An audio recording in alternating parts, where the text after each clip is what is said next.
शांति। भगवत गीता श्लोक क्लास में आज का श्लोक है 9वें अध्याय का 9वां श्लोक।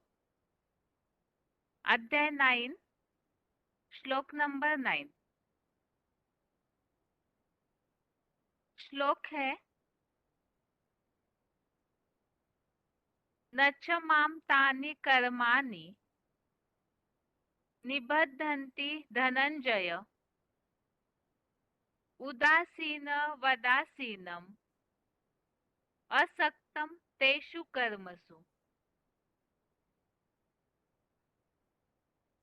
श्लोक दोबारा। न च माम तानि कर्माणि निबद्धन्ति धनंजय उदासीन वदासीनम असक्तम तेषु कर्मसु। श्लोक का संधि विच्छेद है न च माम तानि कर्माणि निबद्धन्ति धनंजय उदासीनवत् आसीनम असक्तम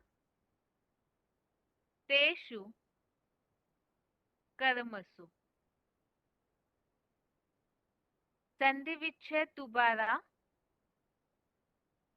न च माम तानि कर्माणि निबध्नन्ति धनंजय उदासीनवत् आसीनम असक्तम तेषु कर्मसु। शब्दों के अर्थ है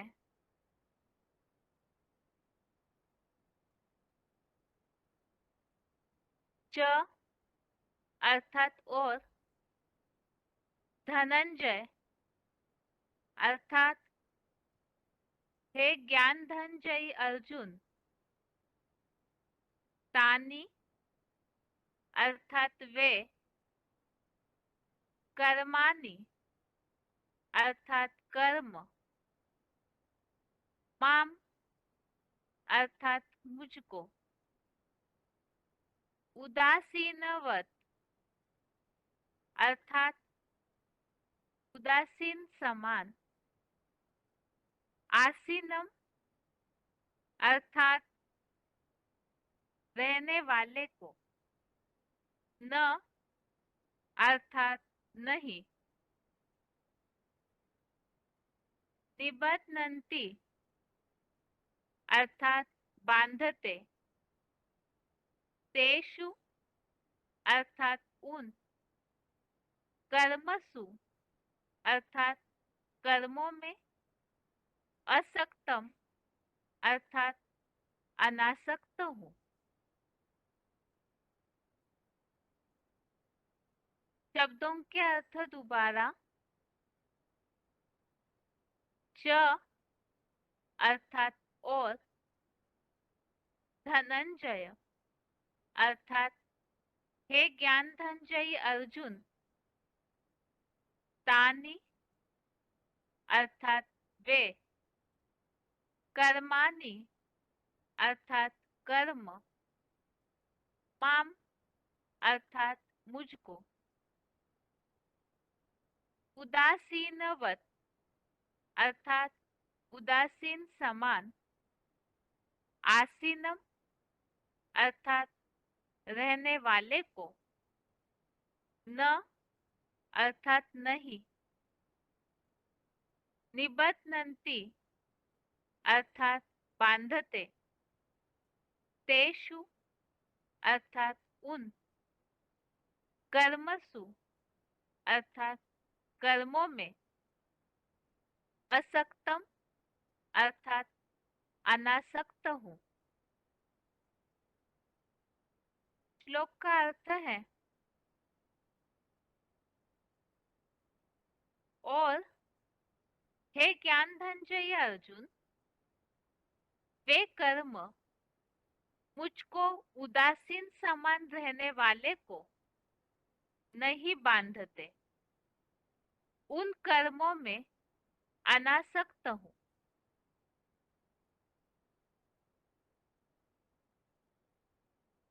इसके पहले के श्लोकों में काफी सारी बातें हमने देखी है, जहाँ सृष्टि की या जगत के विस्तार का विषय चल रहा था श्लोकों में।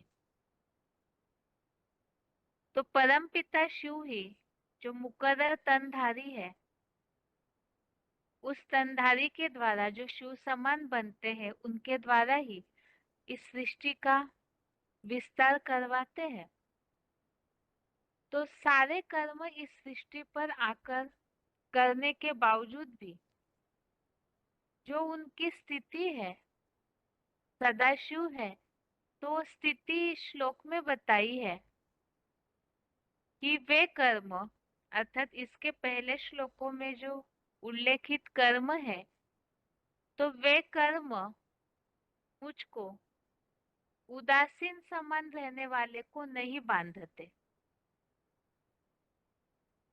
तो वो परमपिता शिव, वो तो सारे कर्म इस सृष्टि पर आकर करने पर भी उदासीन समान अर्थात कोई भी कार्य में आसक्ति या रुचि न हो, ऐसी स्थिति में उदासीन समान रहने वाले को नहीं बांधते, अर्थात उन कर्मों के बंधन में नहीं आते, उन कर्मों में अनासक्त अर्थात डिटैच रहते हैं। इन्हीं बातों को क्लैरिफिकेशन वाले अर्थ में और स्पष्ट रीति से समझाया है। क्लैरिफिकेशन सहित अर्थ है और हे ज्ञान धनंजय अर्जुन, वे कर्म मुझ सदाशिव आत्मज्योति रूप में स्थिर अकर्ता को उदासीन समान अभोक्ता रहने वाले को पतित तन कामी कांटा रूप तन में भी नहीं बांधते, क्योंकि मैं उन कर्मों में सदा देहभान रहित विदेही निराकारी होने से अनासक्त हूँ। तो इस श्लोक में ये बात बताई कि सदाशिव ज्योति अर्थात वो तो जन्म मरण के चक्र में आते नहीं, इसलिए सदैव ही आत्म ज्योति में आत्मिक स्थिति में ही स्थिर है। तो ऐसे सदाशिव ज्योति वो अकर्ता है, कोई भी आत्मिक स्थिति में रहने के कारण वो जो भी कर्म करते हैं उसके बंधन में नहीं आते। तो ऐसे अकर्ता को और उदासीन समान अभोक्ता रहने वाले को अर्थात कोई भी कर्मों का सुख या दुख नहीं भोगते, उसमें आसक्त ही नहीं होते, तो भोगता भी नहीं है, इसीलिए उदासीन समान अभोक्ता रहने वाले को पतितन पतितम कामी कांटा रूप तन में भी नहीं बांधते। तो जिस मुकर्रर तन में वो प्रवेश करते हैं, ये तो दुनिया ही पतित है, तो ऐसे पतित दुनिया में ही पतित तन का आधार लेते हैं, उसके बावजूद भी वो उन सब कर्मों में सदा ही देहभान रहित विधेयी और निराकारी होने से अनासक्त ही रहते हैं। तो ये तो परमपिता शिव जो सदाशिव ज्योति है, उनकी सारी बातें इस श्लोक में बताई हुई है कि वो इस दुनिया में आने पर भी कैसी स्थिति में रहते हैं। और इन्हीं बातों को इसके पहले भी हमने अध्याय देखा है, चौथे अध्याय का 14वां श्लोक यहाँ रेफरेंस के रूप में लिया है। अध्याय 4 का श्लोक नंबर 14 इस श्लोक में भी इस बात का उल्लेख है, न माम कर्माणि लिम्पन्ति न मे कर्म फले स्पृहा। न मुझको अच्छे या बुरे कर्मों का बंधन है, न मुझे कर्मों के फल में कोई प्रकार की इच्छा है। और ऐसे जो भली भांति मंथन करके मुझे जान लेता है, वो कर्मों में नहीं बंधता।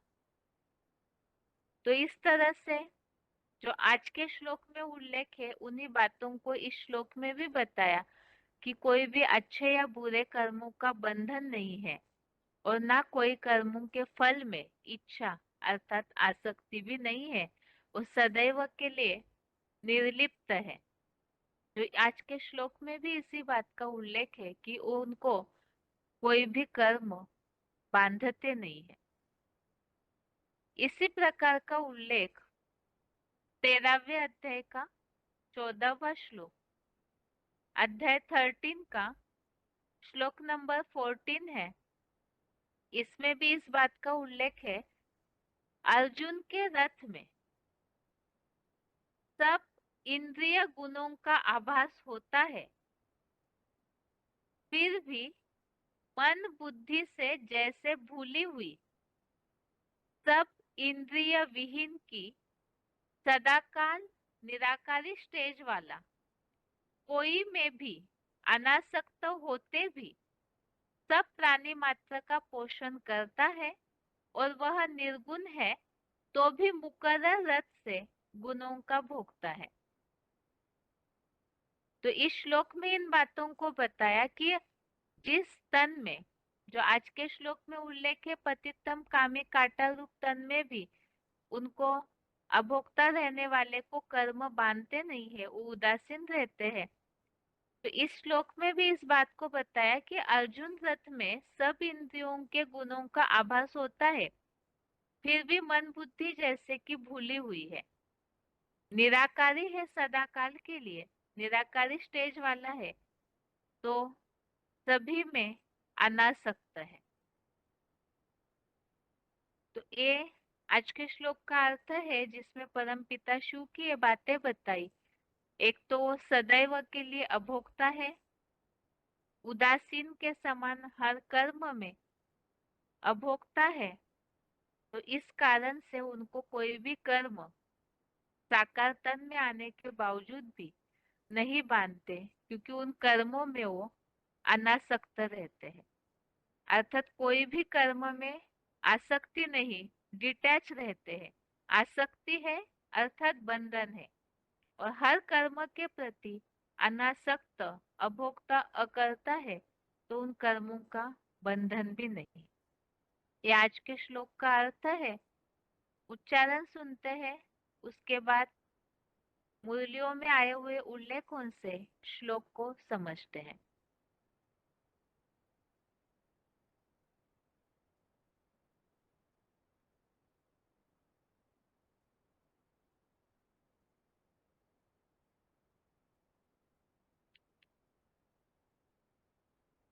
न च मान्तानि कर्माणि निबध्नन्ति धनञ्जय उदासीनं वदासीनम् असक्तन्तेषु कर्मसु।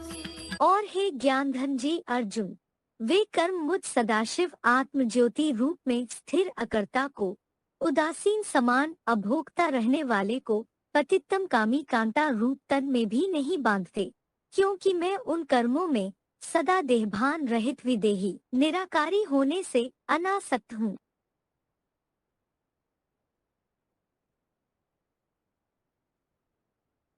न च मान्तानि कर्माणि निबध्नन्ति धनञ्जय उदासीनं वदासीनम् असक्तन्तेषु कर्मसु। और हे ज्ञानधन जी अर्जुन, वे कर्म मुझ सदाशिव आत्म ज्योति रूप में स्थिर अकर्ता को, उदासीन समान अभोक्ता रहने वाले को, पतितम कामी कांता रूप तन में भी नहीं बांधते, क्योंकि मैं उन कर्मों में सदा देहभान रहित विदेही, निराकारी होने से अनासक्त हूँ। आगे है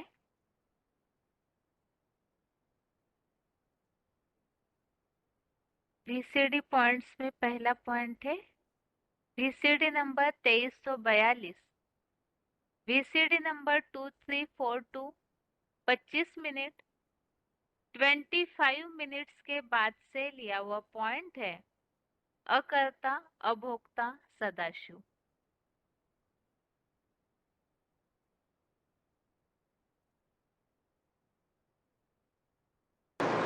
जो सदा सत्य है, सुप्रीम सोल बाप, वो तो जन्म मरण के चक्र में ही नहीं आता है। 84 के चक्र में ही नहीं आता। वो तो अजन्मा गाया हुआ है, अभोक्ता गाया हुआ है। शरीर में आता है, लेकिन शरीर की इंद्रियों से भोग नहीं भोगता, अभोक्ता है, अकर्ता है। वो अच्छे बुरे कर्म कुछ करता ही नहीं, वो तो और ही समझाता है कि अकर्म कैसे बन जाता है, पाप और पुण्य कैसे बन जाता है। आगे है VCD number 1245, VCD number 1245 14 minute 14 minutes के बाद से लिया हुआ पॉइंट है सदा देहभान रहित विदेही।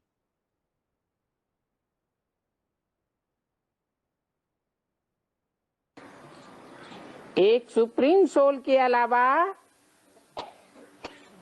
सब आत्माएं देह को धारण करने वाली हैं। सबकी बुद्धि देह में धरी रहती है।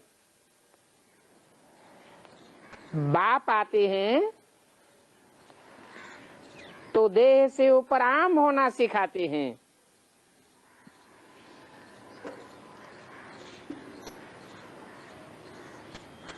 क्योंकि ज्ञान देने वाला वही विदेही बाप है जो सदैव देह से परे रहता है, कभी भी देह में आसक्त नहीं होता।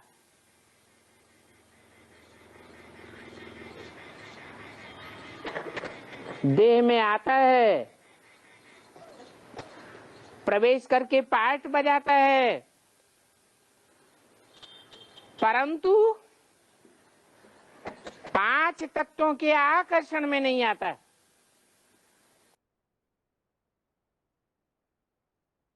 आगे है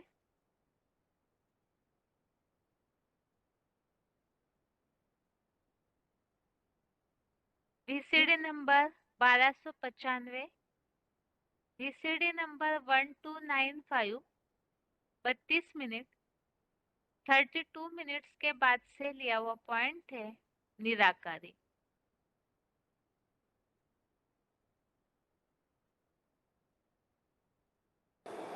भगवान तो निराकार है। जो निराकार होगा वो ही निराकारी स्टेज में तुम बच्चों को ले जाएगा। साकारी स्टेज में रहेंगे तो देह के बंधन में बंधेंगे, और देह के बंधन में तो देवताएं भी होते हैं। देह के बंधन में रहने वाले देवताएं नीचे की ओर जाते हैं या ऊपर जाते हैं? वो भी नीचे की ओर जाते हैं। मैं एक ही निराकार ऐसा हूं जो कभी भी देह के बंधन में नहीं बंधता हूं, इसलिए मैं तुमको नीचे से ऊपर ले जाता हूं। आगे है VCD number 3216, VCD number 3216 7 minute 7 minutes के बाद से लिया हुआ पॉइंट है। वे कर्म सदाशिव को पतितम कामी कांटा रूप तन में भी नहीं बांधते, क्योंकि वह उन कर्मों में सदा विदेही निराकारी होने से अनासक्त है।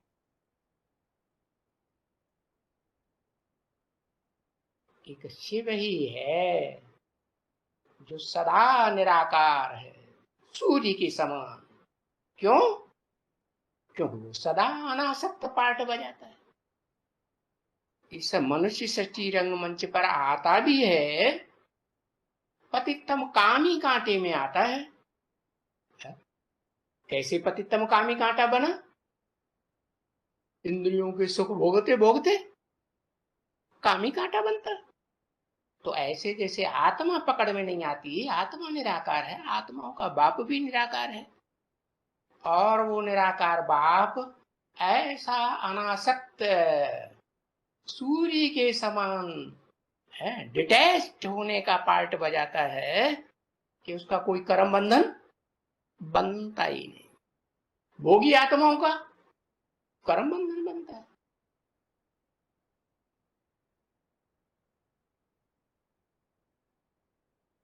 इस तरह से ये आज के श्लोक संबंधित पॉइंट्स हो गए, जिसमें इस बात को बताया है कि सदाशिव ज्योति वो सदैव ही निराकारी है।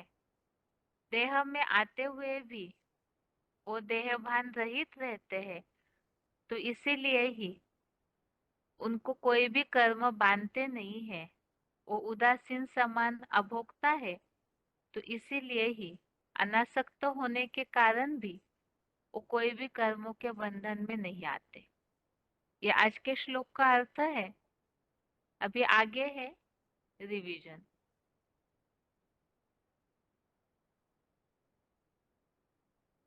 रिवीजन के लिए श्लोक नंबर है तीसरे अध्याय का 27 से 30 तक श्लोक, अध्याय 3 का श्लोक नंबर 27 से 30 तक, और 9वें अध्याय का 9वां अध्याय 9 का श्लोक नंबर 9। 27वां श्लोक है, श्लोक नंबर 27 है। प्रकृतेः क्रियमाणानि गुणे कर्माणि सर्वशः अहंकार विमूढ़ात्मा कर्ताहमीति मन्यते। श्लोक का अर्थ है, सब कार्य सब प्रकार से प्रकृति के गुणों द्वारा किए जा रहे हैं, परंतु अहंकार से विशेषतः मूढ़ बना पुरुष मैं करने वाला हूँ ऐसा मानता है। जहाँ श्लोकों में हम टॉपिक देख रहे हैं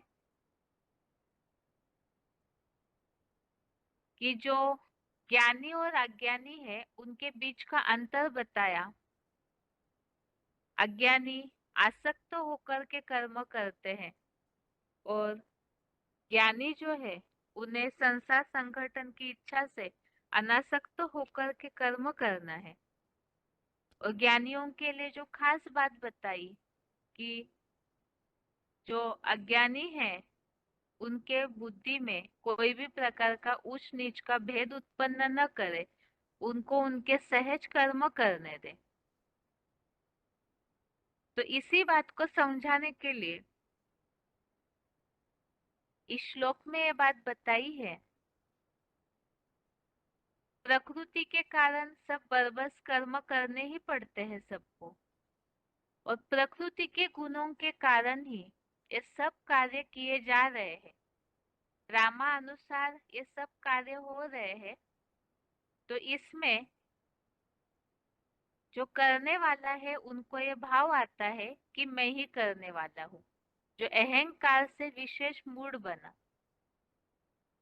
इस श्लोक संबंधित पॉइंट्स में एक पॉइंट हमने समझा था, अहंकार अर्थात अहमकार। अहम अर्थात मैं, कार अर्थात करने वाला, तो ये अहंकार आ जाता है कि मैं ही करने वाला हूँ। वास्तव में सब कार्य प्रकृति के गुणों के द्वारा हो रहे।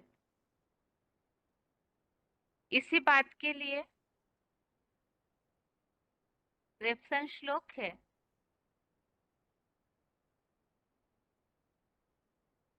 आगे है।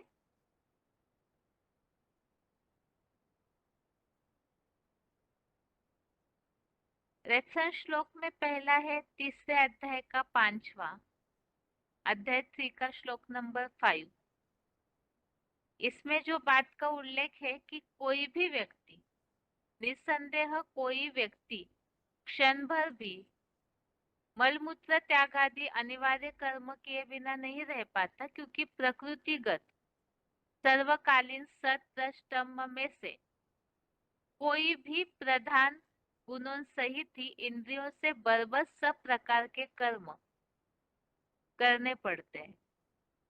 तो इस श्लोक में उल्लेख है कि प्रकृति के गुणों के कारण जो सतरजतम, इन गुणों का जो प्रभाव प्रकृति में बंधा हुआ है, इसके कारण सभी को ही बर्बस ही कर्म करने पड़ते हैं। तो वो चक्र बंधा हुआ है। ऐसे ही 13वें अध्याय का 29वां, अध्याय 13 का श्लोक नंबर 29 है। इसमें ये उल्लेख है कि जो कर्मों को सब प्रकार से संगमी शूटिंग में अपने अपने प्रकृतिगत स्वभाव से ही किया हुआ देखता है और उसी तरह अपने को अकर्ता मानता है, शिव परम पिता परमात्मा समान अकर्ता मानता है, वह ठीक देखता है। तो इस श्लोक में इस बात का उल्लेख है कि प्रकृतिगत स्वभाव से ही सब कर्म होते हैं। जो इस तरह से साक्षी होकर के ड्रामा में अपने पार्ट को देखता है, तो वही अकर्ता बन सकता है। और इसी बात का एक उदाहरण दिया है 18वें अध्याय के 17वें श्लोक में, अध्याय 18 का श्लोक नंबर 17 में, जिसका अहंकार भाव नहीं है, अर्थात मैं करने वाला हूँ ऐसा भाव नहीं है, जिसकी बुद्धि एक प्रभु के सिवाय कहीं लिप्त नहीं होती है, तो वो यहाँ इस श्लोक में बताया कि ऐसे विनाश का कार्य करने के बावजूद भी वो बंधायमान नहीं होता है। तो इस तरह से इस श्लोकों द्वारा ये बात स्पष्ट की है कि प्रकृति के गुणों द्वारा ही सब कर्म होते हैं, तो इसमें अहम नहीं आना चाहिए। आगे है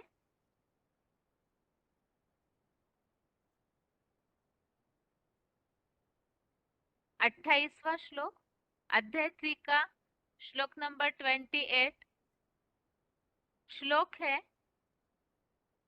तत्ववित्तु महाबाहो गुण कर्म विभागयो गुणागुणेषु वर्तन्त इति मत्वा न सज्जते। अर्थात, किंतु हे दीर्घ बाहु, गुण व कर्म के विभाग का तत्व जानने वाला, गुण सत रजादि गुणों में आवर्तन करते हैं ऐसा मानकर कभी भी आसक्त नहीं होता। नीचे फुटनोट दिया हुआ है, पुरुषोत्तम संगम में शिव बाबा और प्रकृति ने प्राणियों के स्वगुणों और कर्मानुसार पाठ निश्चित किए थे। इसमें भी रेफरेंस दिया हुआ है, तीसरे अध्याय का ही जो अभी पढ़ा 27वां श्लोक और चौथे अध्याय का 13वां, अध्याय 4 का श्लोक नंबर 13। तो 27वें श्लोक में तो हमने देखा कि प्रकृति के द्वारा ही सब कर्म होते हैं, और चौथे अध्याय के 13वें श्लोक में जो उल्लेख है कि गुण और कर्म के विभागानुसार ही 4 वर्णों को पुरुषोत्तम संगमयुगी शूटिंग में रचा था। तो ऐसे गुण और कर्म के विभाग का एक तो प्रकृतिगत जो गुण है, सत्वष्टम आदि गुणों के आधार से जो प्रकृतिगत कर्म करता है मनुष्य, और कर्म, तो ये गुण और कर्मों के आधार से इस विभाग के तत्व को जानने वाला, गुण गुणों में आवर्तन करते हैं ऐसा मानकर, अर्थात ये ड्रामा अनुसार ही ये सब कार्य होता है, गुण और कर्म के अनुसार ही सबके पार्ट निश्चित किए हुए हैं, तो ऐसा मान करके वो कभी भी आसक्त नहीं होता है। आगे है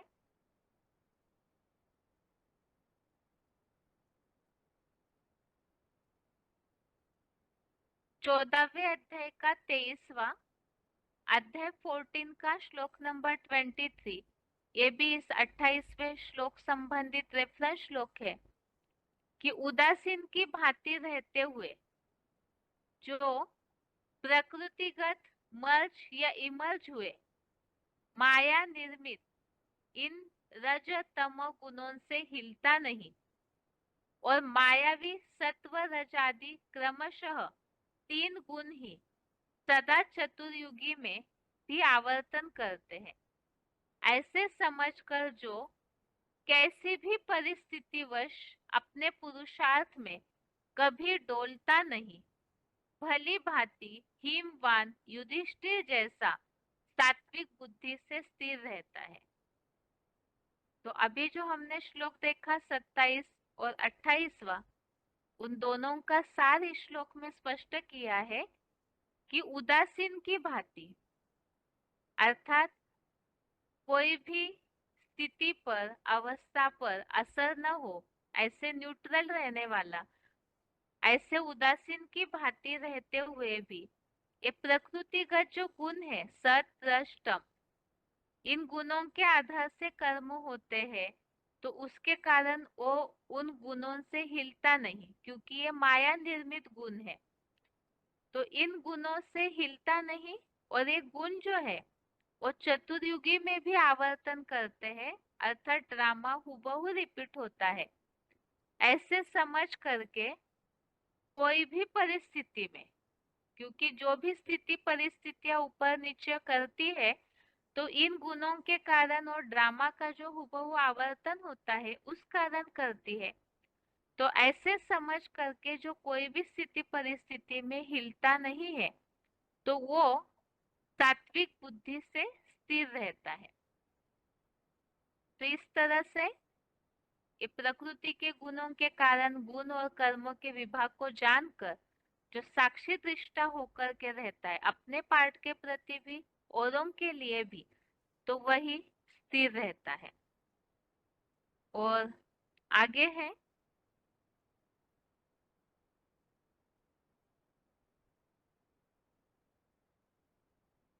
29वां श्लोक, श्लोक नंबर अध्याय 3 का श्लोक नंबर 29। श्लोक है प्रकृतेर गुण सम्मूढ़ा सज्जन्ते गुण कर्मसु तान कृत्स्न विदो मंदान कृत्स्न विन्न विचालयेत।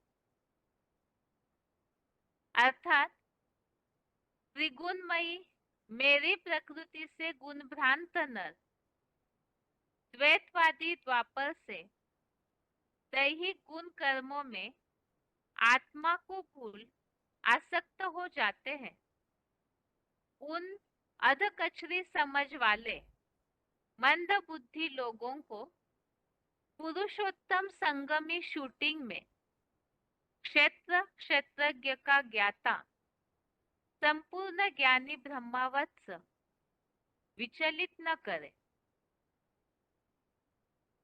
तो इस श्लोक में इस बात का उल्लेख है जो अभी हमने उल्लेख देखा कि प्रकृति के गुणों के कारण सत रज तम, इन गुणों के कारण ही सब कर्म करते हैं, उनका आवर्तन होता है चतुर्युगी में। तो ऐसे प्रकृति के गुणों से भ्रांत भ्रमित हुए जो मनुष्य है वो द्वैतवादी द्वापर से ही दैहिक गुण कर्मों में आत्मा को भूलकर आसक्त हो जाते हैं। तो आत्मा को भूलकर प्रकृति अर्थात देह भान में आसक्त हो जाते हैं। तो ऐसे जो अधकचरी आधे कच्चे समझ वाले मंद बुद्धि लोगों को जो संपूर्ण ज्ञानी है वो विचलित न करे। अर्थात जो भी ऐसे देह भान में आसक्त है तो वो उनके स्वभाव के कारण गुण कर्मों के अनुसार ही कर्म करेंगे। तो ऐसे जो आधी कच्ची समझ वाले मंद बुद्धि लोग हैं उनको ज्ञानी विचलित न करे। जो अभी इसके पहले ही हमने तीसरे अध्याय का ही 26वां श्लोक देखा, अध्याय 3 का ही श्लोक नंबर 26, उसमें इस बात का उल्लेख किया हुआ है कि ऐसे जो 4 वर्णों में विभक्त हुए कर्मों में आसक्त अज्ञानियों की बुद्धि में उच्च नीच का भेद उत्पन्न न करे, उनको उनके सहज कर्म करने दे। तो ज्ञानियों के लिए इस बात का डायरेक्शन है कि जो अज्ञानी है, देह भान में आसक्त है, आत्मा को भूले हुए है, आत्मा का नॉलेज जिनको नहीं है, तो ऐसों को संपूर्ण ज्ञानी अर्थात जो क्षेत्रज्ञ का जो परम पिता जिस स्तन द्वारा पाठ बजाते हैं, तो उन्हें पहचानने वाले जो संपूर्ण ज्ञानी है, तो ऐसे ज्ञानी उन मंद बुद्धि वालों को विचलित न करें।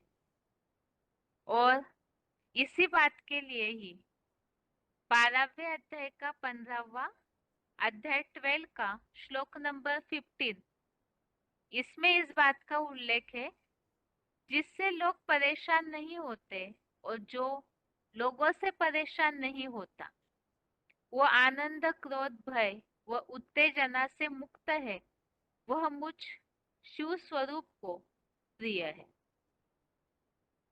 तो ज्यादातर अज्ञानियों का व्यवहार देख करके जो ज्ञानी है उनकी स्थिति हिल जाती है, स्थिति ऊपर नीचे होती है। तो इसीलिए ही इस श्लोक में ये बताया कि ऐसे जो आधे कच्चे मंद बुद्धि वाले लोग हैं, एक तो उनकी बुद्धि में भी हलचल न निर्माण करे, और इस श्लोक में बताया कि जो ज्ञानी है वो खुद भी विचलित न हो, जिससे लोग परेशान नहीं होते, और जो लोगों से परेशान नहीं होता वही शिव स्वरूप को अर्थात शिव बाबा को प्रिय है। आगे है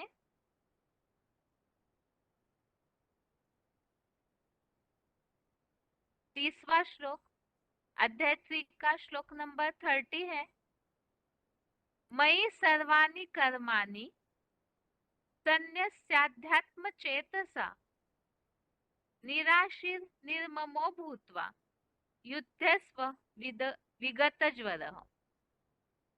अर्थात आध्यात्मिक बुद्धि से मेरे में सब यज्ञार्थ श्रेष्ठ कर्मों को अर्पण कर, आशाहीन ममताहीन होकर निस्ताप हुआ तू धर्म युद्ध कर।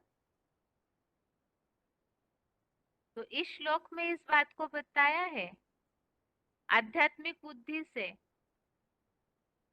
अर्थात ऊपर जो भी श्लोकों में बातें आई है तो उस अनुसार यानी विचलित न हो और आत्मिक स्थिति द्वारा आध्यात्मिक ज्ञान अर्थात आध्यात्मिक बुद्धि आत्मा के अंदर के सारे नॉलेज को जान करके सारे कर्मों को यज्ञार्थ अर्पण कर, अर्थात जो भगवत गीता में उल्लेख आया हुआ है मध्याजी भव का, सब कर्म मेरे अर्थ यजन कर, और ये आशाहीन ममताहीन अर्थात निर्मोही, अनासक्त भाव, निस्ताप अर्थात इसके पहले श्लोकों में भी हमने देखा है क्रोध रहित होकर के, इच्छाएं और क्रोध रहित होकर, ईर्ष्या द्वेष राग द्वेष इन सब से मुक्त होकर धर्म युद्ध, और भगवत गीता के अभी तक के उल्लेखों में हमने देखा है कि कर्मों का युद्ध है और ऐसे कर्म युद्ध धर्म युद्ध को करना है। इसी बात के लिए 12वें अध्याय का 16वां श्लोक, अध्याय 12 का श्लोक नंबर 16, इसमें इस बात का उल्लेख है, जो मेरे व्यक्तित्व सिवाय और कोई की अपेक्षा न करे, तन मन और धन से पवित्र कुशल है, पक्षपातहीन, व्यथाओं से रहित है, सब सांसारिक कार्यों का भली भांति त्यागी, वह मेरा भक्त मुझे प्रिय है। आशाहीन अर्थात कोई से भी अपेक्षा न करे एक शिव बाबा के अलावा, और ममताहीन अर्थात यहाँ जो बताया है, एक तो प्रिय अप्रिय, अपने पराये, इन सब बातों में पक्षपातहीन, और निस्ताप हुआ अर्थात व्यथाओं से रहित होकर के जो धर्म युद्ध करता है वही भगवान को प्रिय है। आगे है